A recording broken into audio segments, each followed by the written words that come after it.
As you could tell, it's a sing-along, so the congregation was up and joyously participating.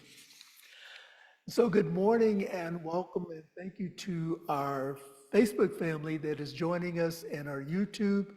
And while I am remembering, I was just made aware that Facebook is changing the way that they archive their recordings. So they will now, I believe it's beginning in May, either May or June, they will only be recording, or only retaining, I think, 90 days of material in their archives.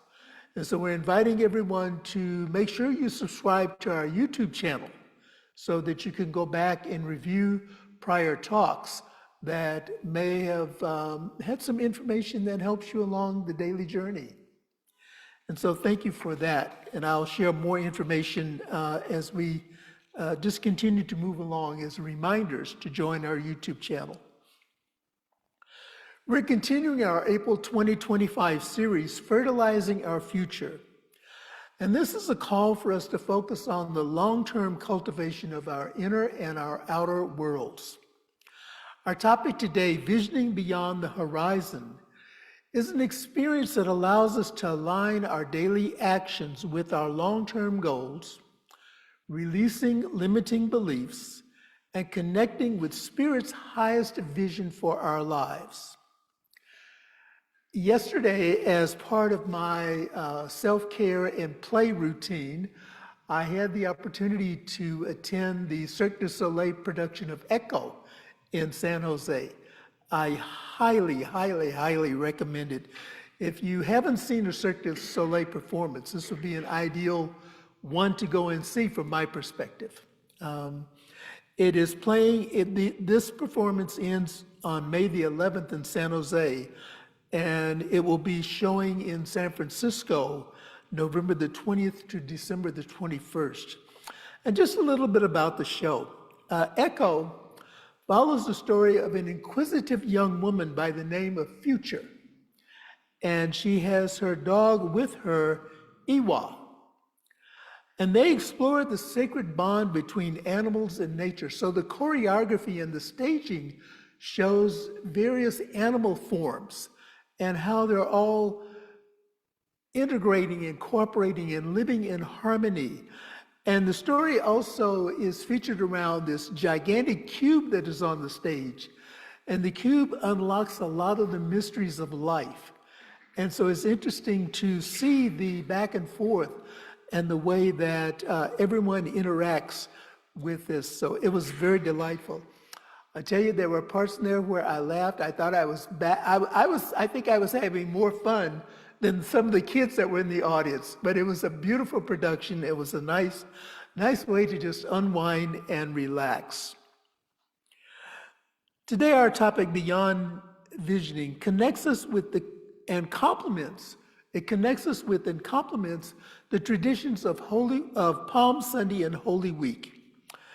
We will look at the mystical traditions leading up to Easter. So join me as we trace the steps of Jesus as the master teacher, Jesus' journey, which we can also see as our journey during Holy Week. Ernest Holmes sets the stage for this with this quote, "Where the mind goes, energy flows." Where the mind goes, energy flows. And I'm still looking for the source for this. I couldn't find the source yesterday. I found the quote, but I couldn't find the source. But anyway, it's a perfect segue for and leading into this experience of Holy Week, and we'll see how this connects with the process of visioning. Today is Palm Sunday. And so the experience of Palm Sunday is that we witness a spiritual master arriving on a donkey, humble and peaceful. The crowd cheered for what they hoped would come, not seeing what was fully coming. Palm Sunday reminds us that by answering the call to love often means riding into places that we'd rather not go.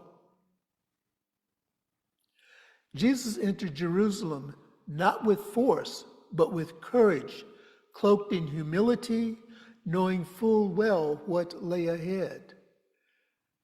And I submit to you that there are times in our lives where we know something is lying ahead, and we may not want to have that experience, and we also know that moving into and through that experience provides a great reward for us on the other side.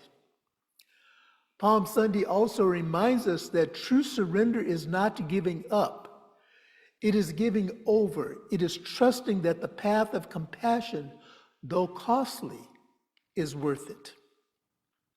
Holy Week recognizes the path of Jesus as the universal path containing a mystical message. The mystical and metaphysical meaning of Holy Week lies in the representation of love, humility, and sacrifice. For those of us who may be familiar with that story, it's just another perspective of love, humility, and sacrifice. The universal aspect of Good Friday is the things that Jesus went through, and it shows us and enlightens our spiritual path. And some of those experiences Jesus had that we share, that we have, is being misunderstood. How many times have we felt that we were misunderstood? That our fears were keeping us bound. And that may have led to some of the aspects of being misunderstood. Good Friday represents feeling completely alone. Where are the places that we may feel abandoned in this journey that is called life? Betrayal. People did not trust the vision that was being cast before them. So within that area of mistrust and denial, they betrayed the vision caster. Being falsely accused by the crowd that had just cheered him on Palm Sunday.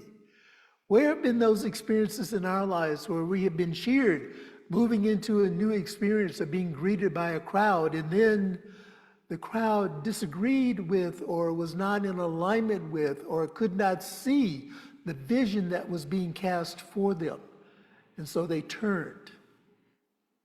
Where have we had those experiences in our lives? These can become our worst nightmares. Holy Saturday is a day of confusion, where the old way is no longer and the new way has not yet been revealed. Interfaith minister Reverend Francis Faden says this about Holy Saturday. Holy Saturday can be viewed as standing in a hallway between two doors. The door that has fallen away and the door to Easter, which is not yet opened. And so what do we do in that hallway experience? We bless it. What do we do in other hallway experiences that we find ourselves in? We bless them. And we know that a higher vision is being revealed. And so this leads us into visioning beyond the horizon. And as we entertain this idea of visioning beyond the horizon, we are allowing ourselves, we're opening up ourselves to trust that Spirit or the universe has a sacred idea for us that lies ahead. Visioning is a transformative practice, encouraging us to imagine the limitless possibilities beyond our current view.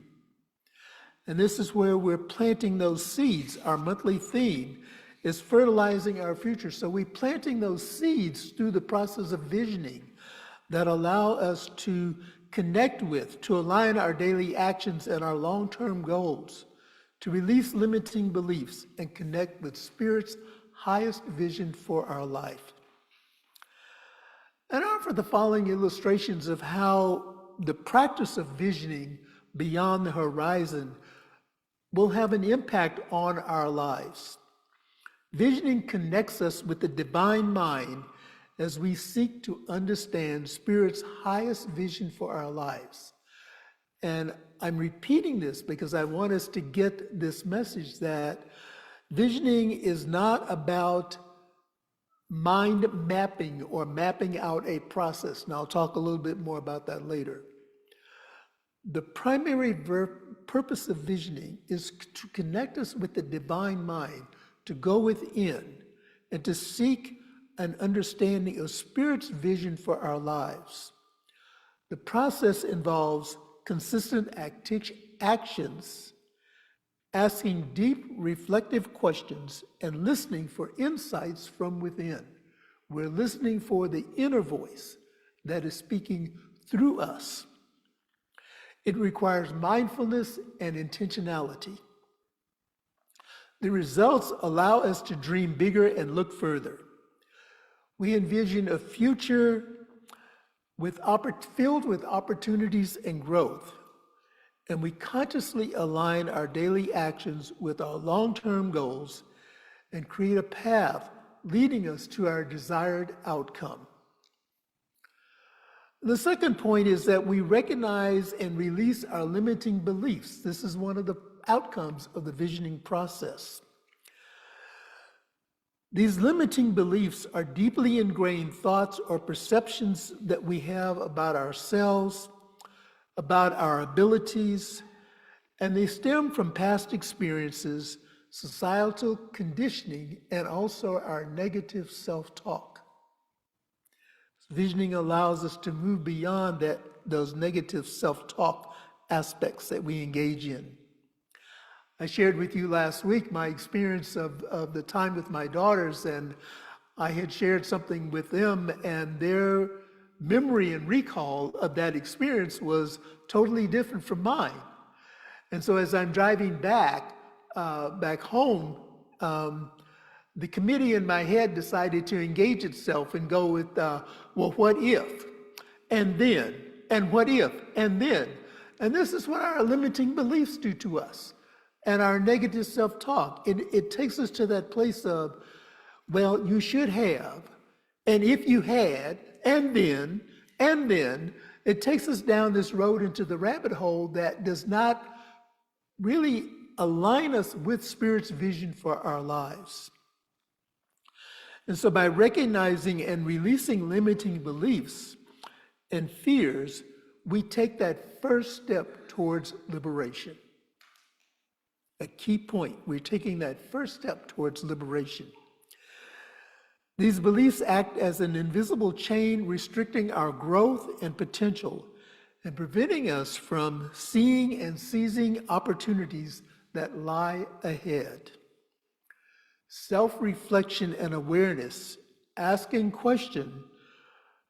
ourselves, self-reflection and awareness, asking ourselves what fears and doubts are holding me back, allows us to identify the limiting beliefs.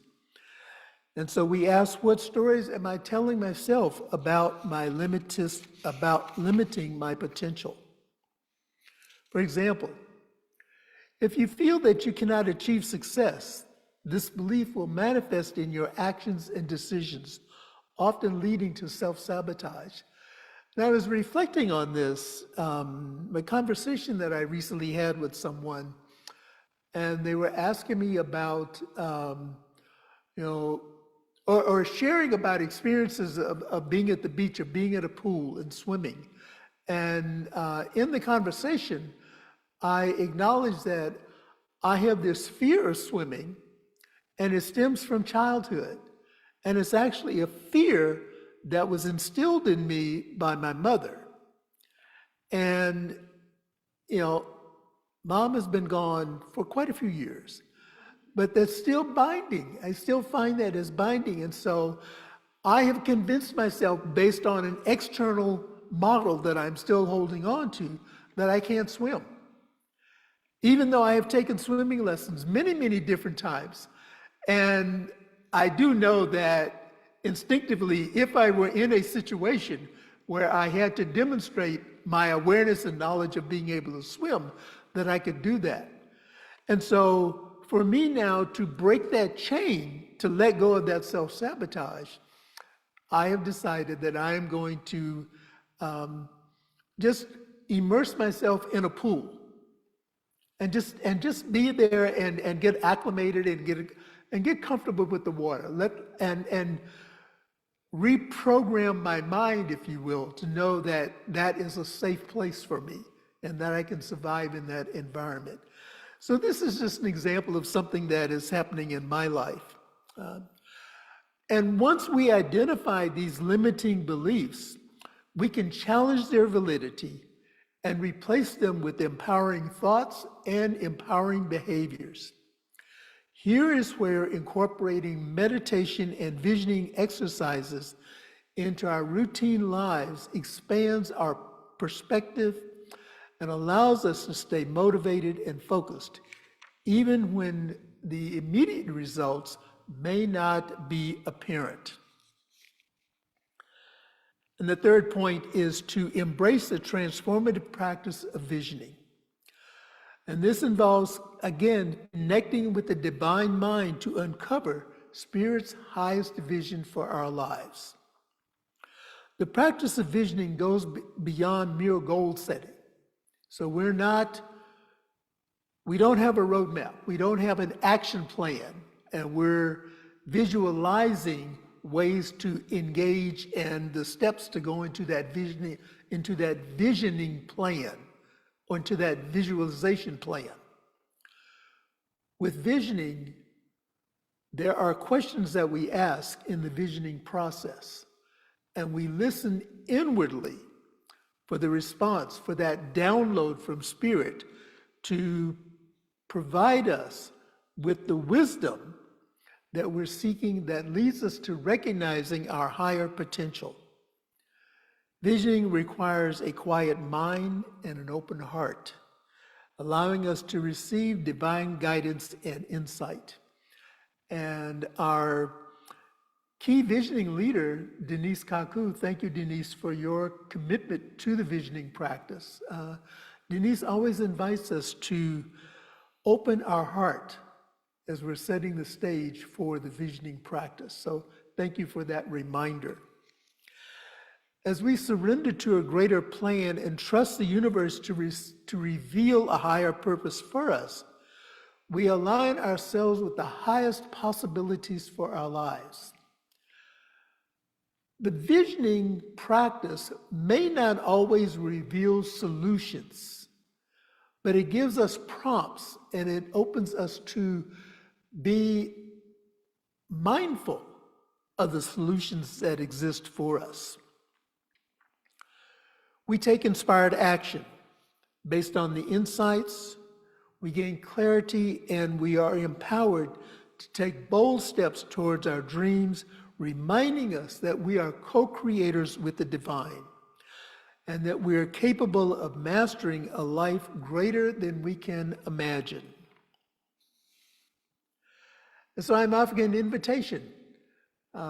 Some of us here are regular participants in our weekly visioning.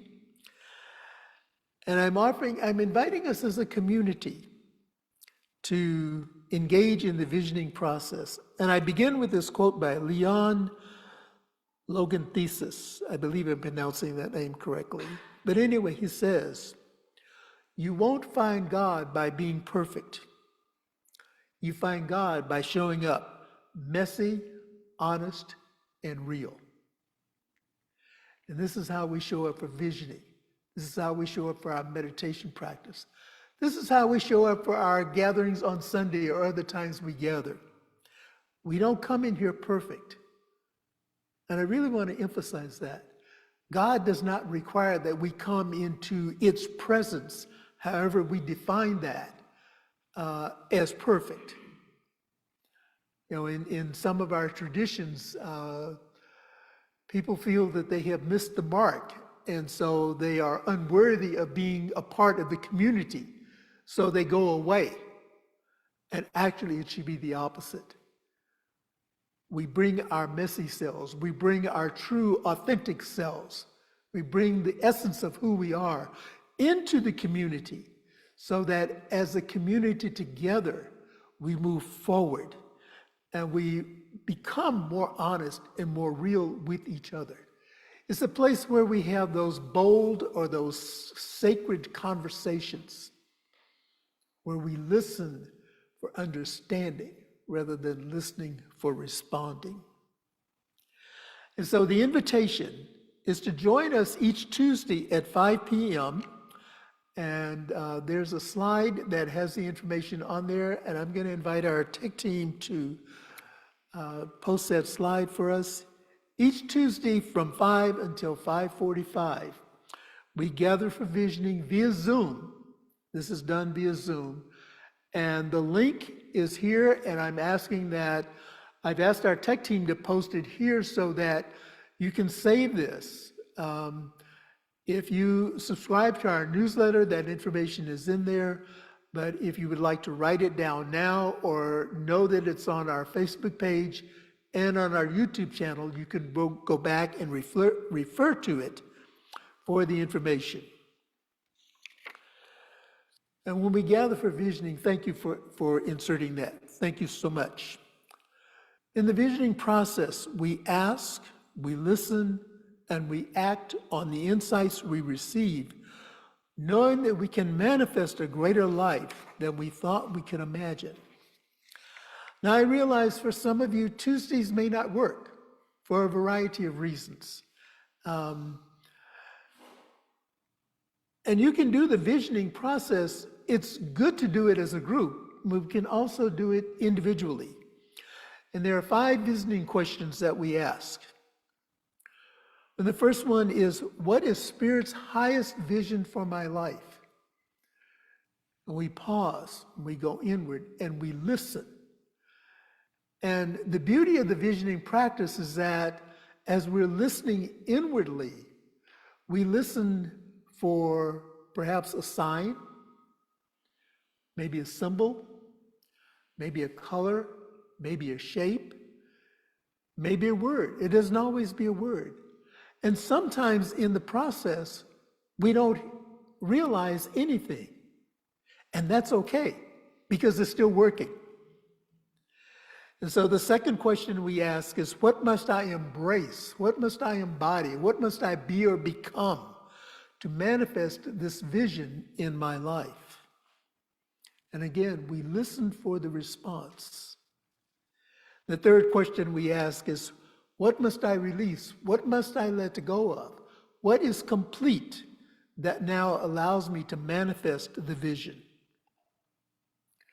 And knowing that we are divine expressions of God, that we come fully equipped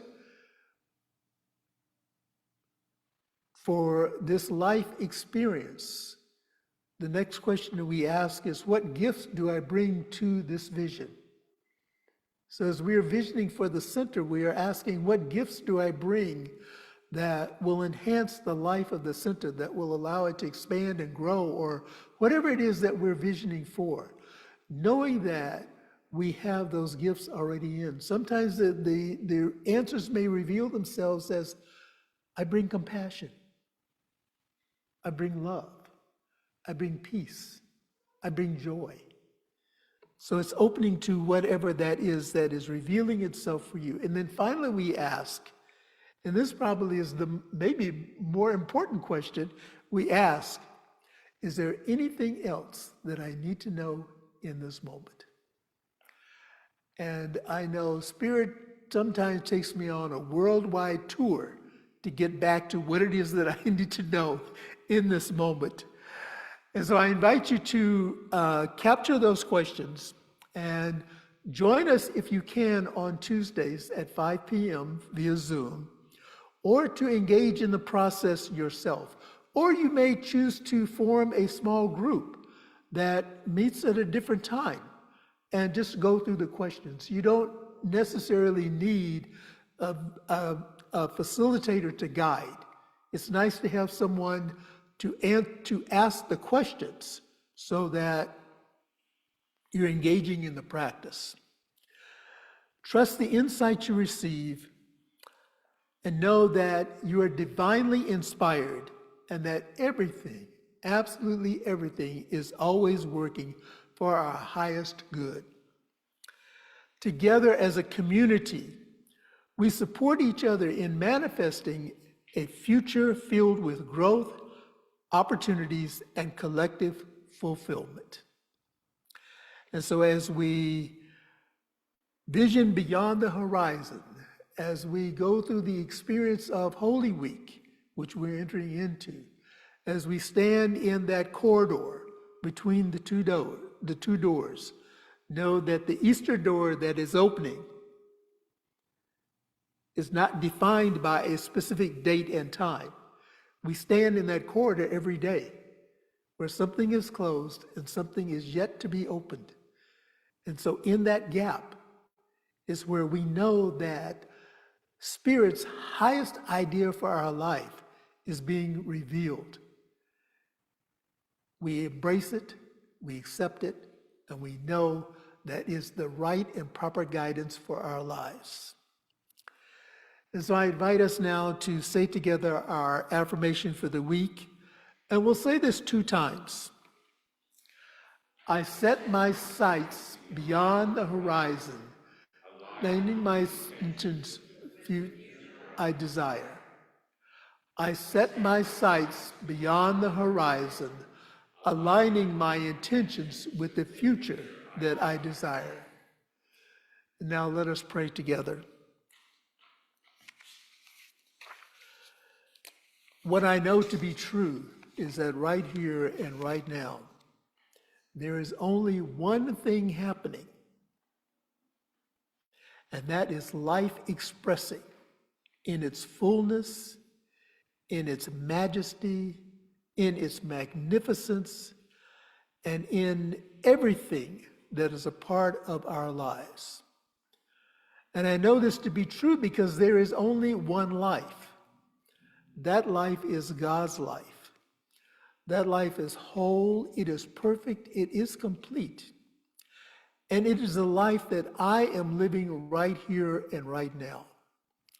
And what is true for me is true for everyone.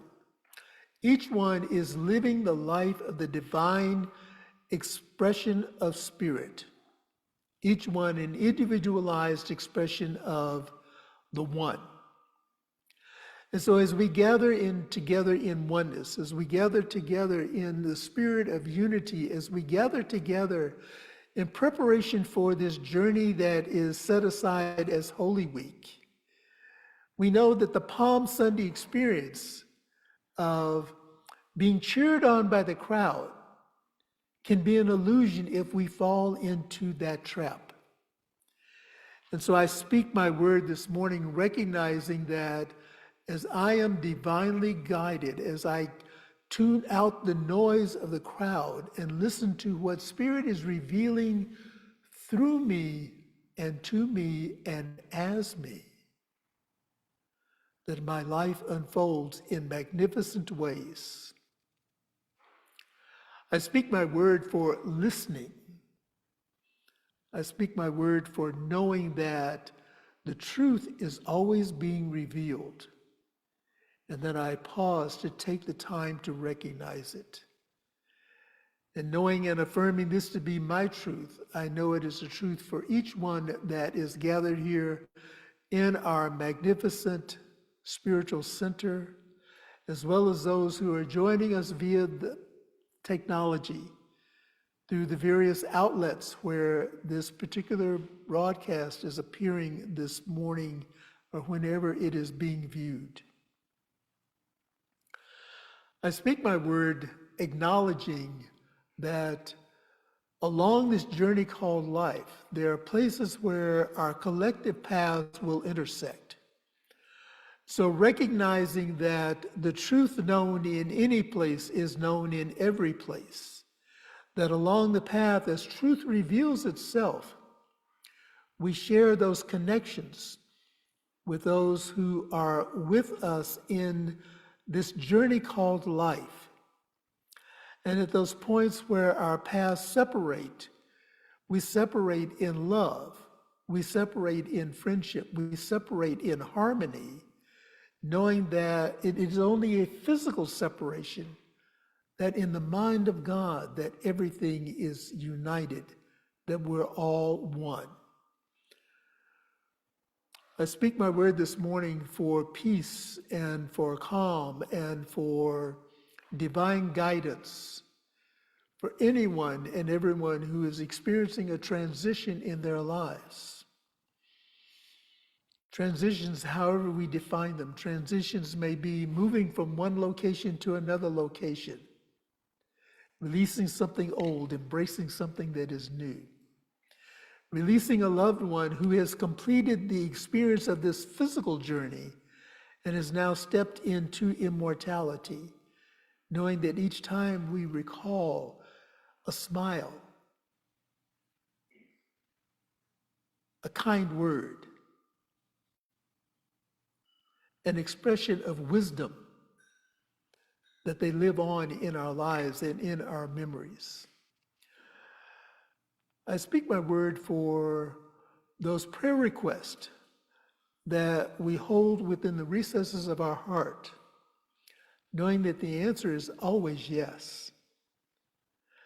And for those who seek the guidance of the spiritual guidance of practitioners or ministers, or those who seek the professional guidance of counselors or therapists, knowing that whatever method is used to bring the awareness of spirit as the only source, that those sources and those resources are available and are working to the highest and best for each one and everyone that is involved. And so for this and so much more, I am grateful. Releasing this word into that law that always says yes, I just allow it to be so. And if anything that I have said resonates with you in any way, I invite you to affirm it with me by saying, and so it is, and so it is. Just a reminder that we have practitioners that are available to pray with you and to pray for you. I'm going to ask Denise and Connie if you might be available after service today, if anyone in the center would like prayer. We also have a prayer request form that you may fill out and complete and put in our prayer box, knowing that you are supported, that you're loved, and that life is good. And now it is time for us to participate in the law of circulation, also known as offering time. It is so nice to be able to give back because we gain by giving. And so we have an affirmation of abundance, and I would like us to say that together. I recognize the presence of God within as a source of my abundance. Out of my abundance consciousness flows everything I could desire in life. With gratitude and thanksgiving, I now participate in the flow of uninterrupted abundance. This prosperous experience is evidence of my abundance consciousness. And again, thank you for the ways that you support our center. You may mail in your donations to our physical address, and that information is on our screen. You may also text to give, and that number is 831-246-9694. You may also donate online to our website, montereycsl.org. Thank you again for your contributions and for your love and for your support.